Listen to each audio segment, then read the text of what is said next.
¿Qué tal amigos? Bienvenidos a otro video, yo soy Vic. Bueno, en el video de hoy le vamos a hacer su análisis al meta para nosotros TCG de su edición de octubre de 2025. De esto se va a tratar el video, así que vamos allá. La mayoría de imágenes y elementos visuales los tomé de YoProDeck.com, un lugar increíble para encontrar listas, resultados de torneo, buscar fanáticos del juego y mucho más. Si no lo conocen, les recomiendo que le echen un vistazo, es una herramienta increíble. Antes de revisar lo que fueron los 3 torneos más recientes y sus resultados, vale la pena recordar cómo es que se veía el formato. Este video involucrará lo que fueron los meses de septiembre y un poco de lo que tenemos de octubre, y estos eventos han sido posteriores a la celebración del Mundial, de nuestra lista más reciente y de la entrega de Doom of Dimensions. El análisis del Mundial cuenta con su propio video, les recomiendo ampliamente que lo revisen para complementar más.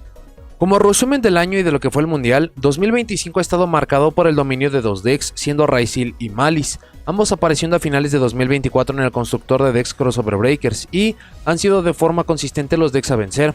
A estos se debe de sumar Mitsurugi, un original de TCG que fue una sorpresa, primero como un motor, pero cuando recibió todas sus cartas se convirtió tanto en un deck en solitario y siguió siendo un motor de locura. Esto se mantuvo estático hasta la entrega del constructor de decks Justice Hunters y la aparición de los decks de allí, Dracotail, Canine y Yomi, que, sea como motor o decks en solitario, se han mantenido con muy buenos resultados. Esto incluso se reflejó en el Mundial. Muchos otros decks han figurado en el año, estrategias como Fire King, Mermaid Atlantean, Memento, Orcus con Fiendsmith, Gem Knight y muchos más. No obstante, han sido desde anomalías de lo más interesantes porque se llevaron torneos en puntos muy críticos, hasta solo resultados que se entiende bien por qué fue esto, pero que no se han repetido. A esto sumamos lo que vimos en el Mundial, ya mencionado, la lista más reciente que entregó muchos golpes que eran necesarios por cómo se veía el juego y también dejando tristemente muchos fuera, sumado a que previamente ya se han golpeado los mejores decks y motores. Todo esto nos va a llevar a lo que revisaremos en este video.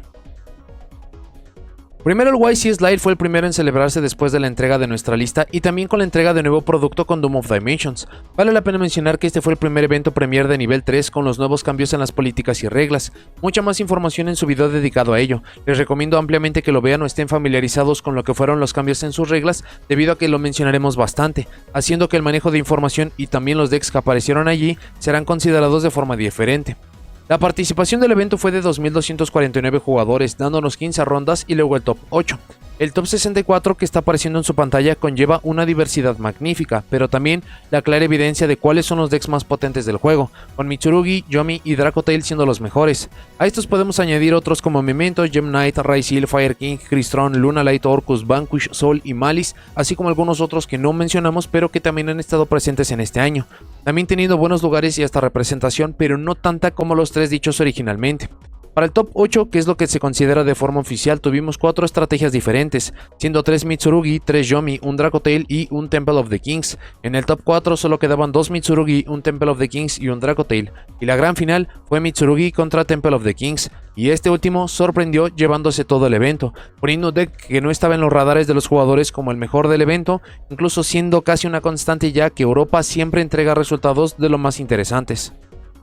Hablando un poco sobre la lista ganadora, el concepto de Temple of the Kings, Tomb Keeper o Dion o como sea que lo gusten llamar, eran en sí una parte del deck, ya que también utilizaba unas cuantas cartas Primate importantes. Incluso el deck tenía planes de juego relativamente simples y hasta cartas que, en una construcción habitual, se podrían sentir cuestionables, pero por cómo funciona y está diseñado el deck tienen mucho sentido. Este fue más una suerte de antimeta para enfrentarse a los decks, el uso de muchas hand traps, desde las conocidas como Ash Blossom o Infinite Impermanence, hasta el uso de las Dominus, que, de usarse desde la mano, dejarían un jugador sin efectos de monstruos por el resto del duelo, cosa que, por cómo funcionan los monstruos trampas o las magias de poder, esto es algo que no generaría tantos problemas. También, la parte Primate que puedo aprovechar mucho mejor fue el uso de Drill Beam y la característica de que algunos de los monstruos de trampas son de niveles altos y sin efecto, habilitando el uso de estas cartas. Las selecciones de side y extra deck también dan en esta noción por querer contrarrestar mucho de lo que tiene el juego del oponente, y con un buen recorrido y sabiendo utilizar el deck, fue como este deck se coronó como el mejor deck de Europa. Ese mismo día, pero para otra región, tuvimos el YCS Lima, con una participación mucho más modesta de solo 480 jugadores, por ende se tuvieron 12 rondas y luego el corte al top 8.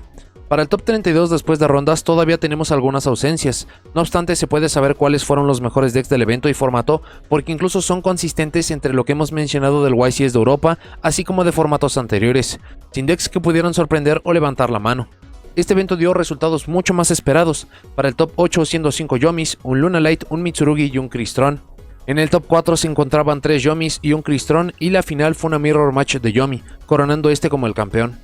Hablando un poco sobre la lista ganadora, el uso de 60 cartas siempre es algo cuestionable respecto a cómo es que funciona el tema de la consistencia.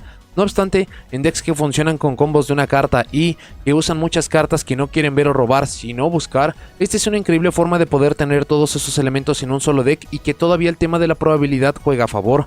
También, la lista está clasificada como Yomi, pero es Yomi Mitsurugi. A pesar de que King of the Feral Imps se perdió en la última lista, esto provoca que los decks de rango 4 ya no puedan acceder fácilmente a Mitsurugi, pero los otros decks que todavía tienen esta capacidad lo puedan hacer. Dicho esto, una clave del deck fue el uso de cartas Nubels y de Miracle Raven. A través de un número mínimo de estas cartas se puede buscar a Miracle Raven, y esto genera 2 cuerpos de nivel 1 para poder hacer el combo de Yomi.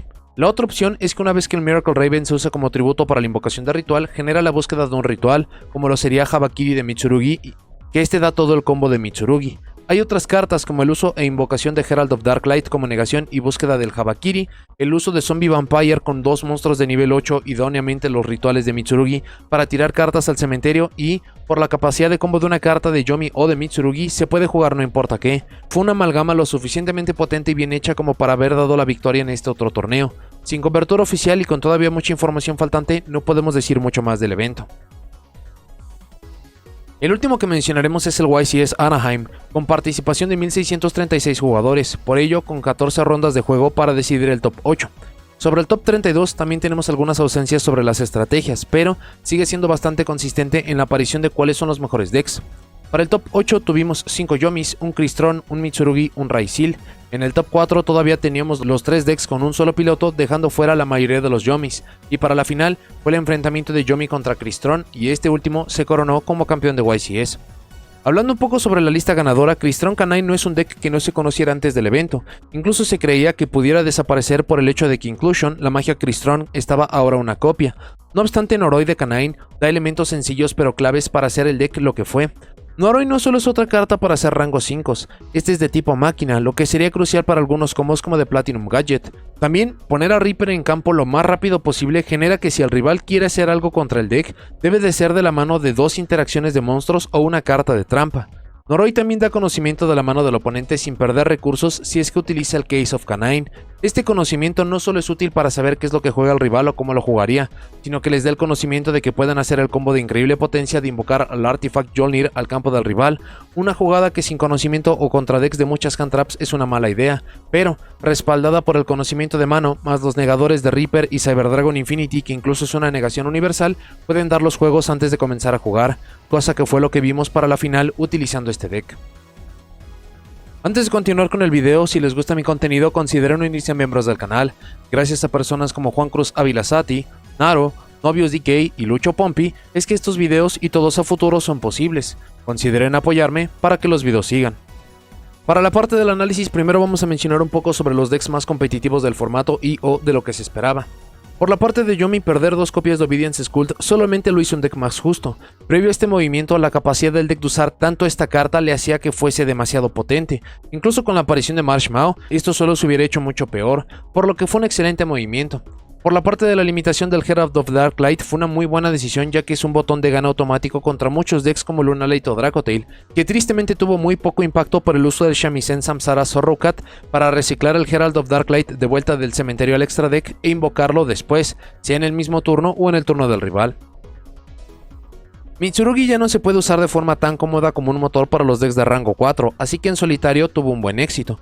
El deck en sí no perdió absolutamente nada, y la versión en solitario tiene ventajas considerables como usar el extra deck para otros propósitos, como el uso de superpolimerización, Pot of Extravagance, otras cartas como Dominus Impulse y hasta otros recursos, como no utilizar la invocación normal en muchas ocasiones y reservar esta para utilizar 2 cuerpos de nivel 4 para ir por Gallant Granite, buscar al Fossil Dynapachicéfalo y trabar al oponente.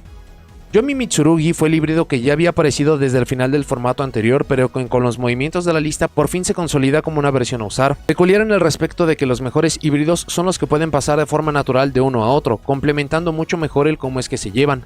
Yomi pasa a Mitsurugi por la caída de Herald of Darklight al cementerio. Esto puede ser usando su efecto para negar algo del oponente o tirarlo al cementerio por alguna jugada, como lo puede ser usarlo como material de Link.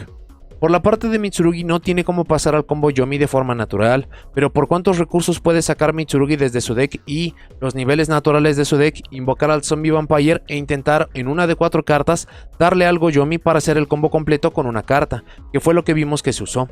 Esta versión debe renunciar un poco de lo que hace tan buena las otras versiones como el uso de muchas hand traps y o cartas de complemento, pero lo hace a favor de dejar campos excesivamente potentes cuando el plan de juego sale.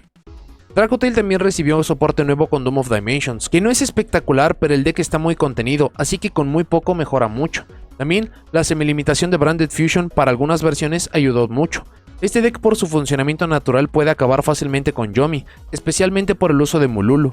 No obstante, la presencia de Herald of Darklight en los otros decks, más un tema que si bien se concentra en fusionar, todavía tiene problemas para ello, más el híbrido que presentó con Mitsurugi o este mismo en solitario, este deck prospera mucho pudiendo reciclar algo nocivo contra el rival como Drona Lockbird, pero no pudiendo hacer mucho más contra otras estrategias. Crystron Canine también fue un híbrido que vimos el formato pasado, incluso sorprendió que Crystron recibiera un golpe, y por Canine tuvo uno indirecto con el número 67 Paradise Smasher. No obstante, recibieron en su lugar a Noroi, que genera no solo una jugada de rango 5 adicional, también el conocimiento de la mano resultaría de mucha utilidad, más porque este deck es el único que tiene la capacidad de poner un negador muy rápido. Otros decks pueden acceder a otros negadores similares, pero es entre muy tarde en el turno o incluso una negación opcional o después de muchas piezas de combo. Esto le generaba que si se quiere hacer algo contra Canine, se deban de tener al menos 2 interacciones, lo que probó ser crucial para el éxito del deck. Del top 32 del YCS que ganó en Anaheim, este fue el único que utilizaba este deck, y los juegos, si bien no podemos garantizarlo, es fácil creer que las negaciones de Reaper y Cyber Dragon Infinity hicieron que el lock del Jolnir fuera suficiente para terminar los juegos. Malice lo mencionamos por lo que fue el anterior formato y hasta por el mundial, aún con números reducidos todavía con buenos recorridos y construcciones podía llegar a tener buenos resultados. Desafortunadamente, aun cuando en un YCS tuvo una buena representación con 6 lugares en el top, no vimos mucho más de estos, y también es lógico que la pérdida de Splash Mage le afectara tanto, mucho más cuando de hecho es la pérdida de una carta fantástica para todos los temas de Cybers. Raisil no tuvo representación en el mundial, pero tuvo otro golpe el formato anterior, directo aunque no tan severo, pero también tuvieron otro golpe que le quitó el uso de Mitsurugi como su aliado. Estos tuvieron una representación mucho más baja que los recién mencionados Malice, así que este es el deck que ya se podría considerar de una categoría más baja. Dicho esto, en el YCS Anaheim tuvo un recorrido utilizando las cartas Onomat de Utopia más potentes y útiles, más el uso de Dark Nemesis Protoss fue suficiente para quedarse en la semifinal. Y por último Vanquish Soul, que también fue otro de los más afectados en la lista. Este tuvo, si bien menos números que Malice en total, también tuvo una aproximación a estos mucho más agresiva, y si bien todavía tienen una representación decente, no es ni de lejos el segundo mejor deck como lo fue el formato anterior. Incluso, por el uso de lo Canine y sus nuevos efectos por Noroi, vale la pena cuestionar si no sería cosa de Canine cargar ahora con Vanquish Soul, dando como resultado que lo golpeado fue exitoso respecto al daño, desafortunado por golpear a una estrategia que no se sentía que lo merecía. Para la parte del análisis en general, sigue habiendo innovación interesante para los eventos, para las estrategias, desde algunas cosas sorpresivas como el hecho de que algunas cartas que se consideraban absolutamente necesarias para los temas han quedado atrás, como las cartas de Xi Nash Knight para Canine, o lo que parecía que sería lo que más tendría Yomi a favor de Canine, en no utilizar hand traps convencionales, pero que si no se usan estas cartas, los juegos son muy lineares. Otros como un puente de Canine para poder llegar a Mitsurugi, el uso de ciertas cartas no convencionales pero que llegan a los objetivos deseados de los mejores decks, así que nuevas ideas se siguen generando. Los decks más potentes demuestran que han sido los híbridos. Esta es una característica de TCG no solo porque hay temas que directamente no ponen restricciones, o que los complementos que pueden usar siguen siendo potentes. Por ejemplo, tanto Raisil y Yomi ponen una restricción muy clara de no invocar links de índice 3 por la parte de Yomi, o no poder invocar nada desde el extra deck que no sean rangos 4 por la parte de Raisil. Pero, con un tema como Mitsurugi que incluso funciona con una sola carta, estos son híbridos naturales de ver. Lo que puede jugar a su favor o en su contra de los híbridos es a lo que renuncian o lo que obtienen. Por ejemplo, el híbrido de Yomi Mitsurugi tiene capacidades de locura a cambio de no usar muchas cartas como las Dominus, cualquiera de las dos dependiendo de qué tema estén usando, sumado a que renuncian a más versatilidad o efectos propios potentes por utilizar la máxima potencia de las cartas más genéricas y populares. Nuestra lista más reciente sí sirvió, muchos de los problemas que buscaba la lista en solucionar se lograron, como el uso de Fiendsmith en todas las estrategias, el que los decks de rango 4 pudieran pasar a Mitsurugi, y también los golpes graves y básicamente definitivos que le dieron a Vanquish Soul y a Malice, así que la lista no fue en balde, pero había cartas que sorprendieron que no se les diera ninguna clase de atención o una más clara como Mitsurugi, que sí, no tenían ya la forma de acceder a él con el King of the Feral Imps, pero hay otros buscadores de otras cartas y estas no se vieron afectadas. Del otro lado de la ecuación, lo que mencionamos en el video de análisis de la lista es que es muy complejo que cuando una carta por fin sale de la lista tenga alguna clase de impacto, que si bien han habido muchas cartas que sí tienen segundas oportunidades, es muchas veces por ayuda de otras cartas, no por la carta en sí, así que esto solo refuerza el punto dicho en el video. Los torneos mostraron mucho esta disparidad sobre utilizar hand traps y o board breakers, o dicho de otra forma, no llevar hand traps. Significa hacer que el rival haga su combo completo, lo que es una pésima idea. Aunque esto se siente que aplica mucho más para algo como Canine por sus negadores, pero también otros decks como Raizil o Nomad tenían múltiples líneas de protección y no dejar jugar, así que siempre y cuando no sean efectos definitivos, deberían de ser juegos que se puedan llevar. Esto marca una buena diferencia con lo que tenemos con Yomi, de que es un deck increíblemente potente, pero es muy interactivo y con puntos débiles muy claros, con cartas de poder o a través de la batalla y que puedan solucionar el problema rápido. En muchos respectos recordando otras estrategias de potencia muy alta, pero muy débiles, como lo fue en su momento Kashtira. Tristemente este formato se ha degenerado muy rápido, lo que es muy extraño considerando que el formato debería de avanzar en una buena dirección, ya que todos los movimientos de la lista fueron buenos, es decir, se fueron cartas problemáticas, no regresó nada de poder cuestionable o excesivo que pudiera generar un problema, ya que de haber sido así lo hubiéramos visto en los torneos, así que la lista en sí no fue el problema, o al menos no el problema principal. La razón de por qué los decks se están orientando al uso de cartas ignorantes de efectos permanentes es tanto por la posibilidad de poder utilizarlas, mucho más cuando el juego más alto, competitivo y exigente básicamente pide el uso de estas, y lo otro es que los campos que se dejan, aun cuando no sean campos que tienen interacciones ignorantes, pueden generar tanta potencia o combinarse de formas tan absurdas que es mucho más fácil intentar ir por una de las múltiples cartas problema potentes que tenemos en el juego que intentar romper los campos. Esto refleja que tanto los campos que se pueden dejar yendo primero son un problema y o que no tenemos buenas formas de ir segundo. Dependerá de su opinión, pero vimos muchas cartas, algunas ya demasiado familiares para el juego, algunas que ya se conocían pero no habían visto juego competitivo y más, pero que están otra vez en el ojo del huracán. Solo mencionando algunas, Arch Nemesis Protoss, y que esta carta incluso ya estuvo en la lista, salió cuando Barone de Fleur desapareció por ser la compañera en crimen ideal en Sword Soul. No obstante, por la creación del Infernal Flame Banshee, siempre y cuando se tenga algo removido y los atributos diferentes, esta carta puede aparecer y, contra muchas estrategias, es ganar el juego en automático. Artifact Jolnir por su efecto de restricción de no dejar invocar por 2 turnos. Esta carta tiene el pecado de haber sido creada en un punto del juego en que pasar al oponente a esta carta era algo impensable o muy poco viable, pero ahora está respaldada por un tema de rango 5 que puede poner incluso múltiples negadores rápidos para hacer que esto se pueda llevar a cabo. Drownlock Bird lanzado en la primera búsqueda y que decks que buscan hacer mucho de esto no pueden jugar más, como lo sería Mitsurugi. Este incluso se puede usar de forma defensiva contra una Mulcharmy resuelta del oponente, cosa que incluso vimos en la final del YCS Anaheim. Dimensional Barrier para decks de monotipo de invocación puede dar ganas automáticos, lo vimos de forma clara contra Onomat Raizil, pero dependiendo del tipo de deck del rival, decir Sincrofusión o Exi, incluso Ritual, es un gane automático a menos de que se esté utilizando un híbrido. Evil Swarm Ouroboros por su efecto que no es una vez por turno sino por copia, y aun cuando no vimos uso más prolífico respecto a que se puede utilizar en una construcción dedicada hasta 3 o 4 veces por turno, ya el usarlo de forma sencilla 2 veces en un turno limita mucho de qué es lo que se puede hacer en el juego. Y por último, el Fossil Line Pachicéfalo, buscado por Gallant Granite en Mitsurugi por no usar su invocación normal, respaldado por la Great Purification en caso de que el oponente quiera hacer algo contra esta. Incluso hay algunas que no vimos pero que tenemos conocimiento de estas, como la Harpies Feather Storm, o que por el cambio de formato ya no se sienten tan problemáticas pero que pueden volver, como lo fue para el formato de Orcust o de Malice el uso de Artifact Lancia. No parecía que el formato se pudiese degenerar tan rápido, pero parece que este es un formato de dado, no solo por el nivel de poder de los decks de forma natural, sino porque las opciones de side deck están haciendo de los juegos unos mucho más crudos y duros, lo que si bien tiene todo tipo de características el side deck tanto de favorecer y contrarrestar, si se pueden utilizar tantas cartas potentes en un solo deck, puede ser una o varias, pero con que conecte una se puede obtener la victoria. Esto pone al juego en un punto muy peculiar y desfavorable. Usualmente cuando se llega a este tipo de puntos en los formatos es porque nos acercamos al lanzamiento de algo que pueda cambiar el juego. Normalmente es una lista que cambia mucho de lo que tenemos en el juego, pero nuestra lista más reciente no tiene ni un mes que fue entregada. Sumado a esto, todo lo que tenemos en el horizonte de nuevo no tiene ni de lejos el potencial de ser mucho más fuerte que lo que tenemos ahora mismo. Creer que Branded, las nuevas cartas de Yusei y hasta los nuevos temas del constructor de decks pudieran vencer a decks no solo consolidados o completos, sino hasta con nuevas armas, sería desestimar mucho de lo que tenemos en el juego. Así que, o este será uno de los formatos en que más innovación por la fuerza necesitaremos, o será uno que será gobernado por interacciones increíbles y muy ignorantes, a menos que tengamos una lista pronto, mucho antes de lo que esperamos. El gran beneficio de esto es que si TCG es congruente con los movimientos que ha dado durante los últimos años de deshacerse de negadores y de cartas que no dejan jugar, todas estas cartas deberían de ser tratadas con cero tolerancia, y si bien es difícil pensar que van a generar una lista masiva para deshacerse de todas las cartas, en definitiva algo se debe de hacer para el formato.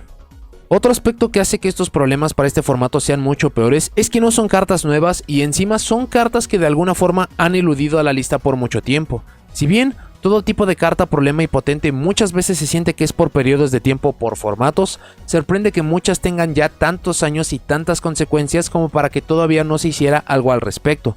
Mientras más vieja sea la carta en cuestión, muchos más problemas ha generado.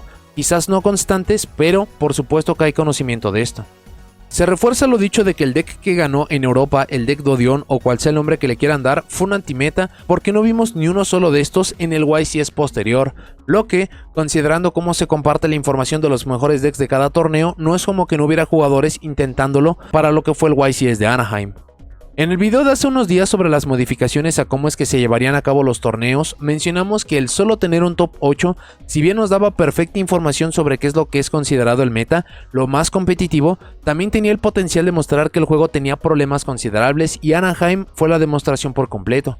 La mayoría de estrategias que fueron primero ganaron sus duelos, no solo porque los niveles de poder son considerables, sino porque usaban cartas que no dejaban jugar más al rival. Y aún los juegos en que se intentó algunos efectos permanentes solo no dejaron que se lograra o hiciera más.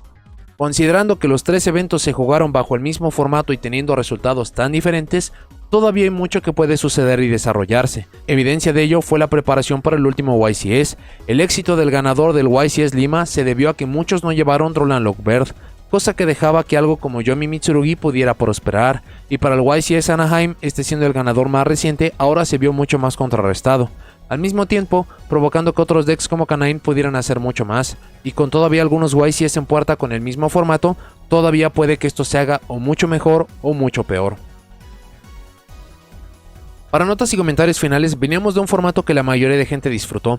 Evidentemente tenía sus problemas como absolutamente todos los formatos, pero lo que se dio en el YCS Anaheim se sintió como el punto más alto de cosas que no deberían de suceder en el juego. Es difícil señalar o poder decir con certeza sobre si estos son movimientos pobres de la lista reciente, cartas que por alguna razón no se les ha puesto atención, la nueva configuración de torneo que hace que solo lo más consistente y potente, que también se puede interpretar como lo más injusto y tóxico, sea lo que veamos. Por lo que solo podemos esperar a más eventos para ver qué es lo que sucederá, pero si no hay cambios por parte del juego mismo por la evolución e innovación, estaríamos en un punto interesante en el cual solo una lista puede llegar a cambiar el juego. Aunque han habido una cantidad increíble de puntos en los cuales se necesitaban movimientos o listas incluso con desesperación, y estas solo no llegan. Obligan a los jugadores a modificar listas, acostumbrarse a problemas y solo esperar por el siguiente mejor arquetipo y o grupo de cartas. Ojalá que este no sea el caso porque el último torneo alarmó demasiado a los jugadores, incluso esto haciéndose mucho más marcado con el nuevo formato que se propone con Genesis, que esta no tiene muchos problemas de los que tenemos en el juego avanzado, pero no sería ni de lejos la primera vez que esto pudiese llegar a suceder. De nuevo, sin una lista o mucha innovación, no parece que el formato pudiera cambiar. Si esto sumamos lo que ha hecho Genesis por hacer que muchos jugadores más casuales se sientan mucho más abrigados o jugadores queriendo tomar un respiro de lo que acaba siendo el formato avanzado, en definitiva es un momento complejo para el juego que solo podemos esperar a ver cómo se solucionará o incluso qué tan mucho peor se puede poner para esperar por acción por parte de Konami. Por ahora, el potencial, los problemas, esperanzas y mucho más están muy claros. Hay mucho por probar, innovar y esperemos que nos lleven a buena dirección del juego, lo que sea que conlleve de acción o de tiempo para ello. Pero bueno, eso es todo lo que tengo para este video. Muchas gracias por haberlo visto. Déjenme en los comentarios qué les parece el formato que se está desarrollando. ¿Les gusta? ¿No les gusta? ¿Qué creen que pasará con la lista? ¿Tendremos una antes de tiempo que incluso se puede sentir de emergencia? De ser así, ¿qué es lo que tendrían que estar golpeando? ¿O qué esperan que suceda para este formato? ¿Anaheim fue una mala experiencia y el formato es uno muy bueno? ¿O esto solamente es una muestra de lo que va a ser el formato si no se hace algo al respecto? No se olviden de seguirme en todas mis redes sociales, así como en el segundo y tercer canal de transmisiones y de clips. Y si llegaron hasta aquí, dejen me gusta, suscríbanse, activen la campanita para saber cuando subo nuevos videos. Y nos vemos en la siguiente.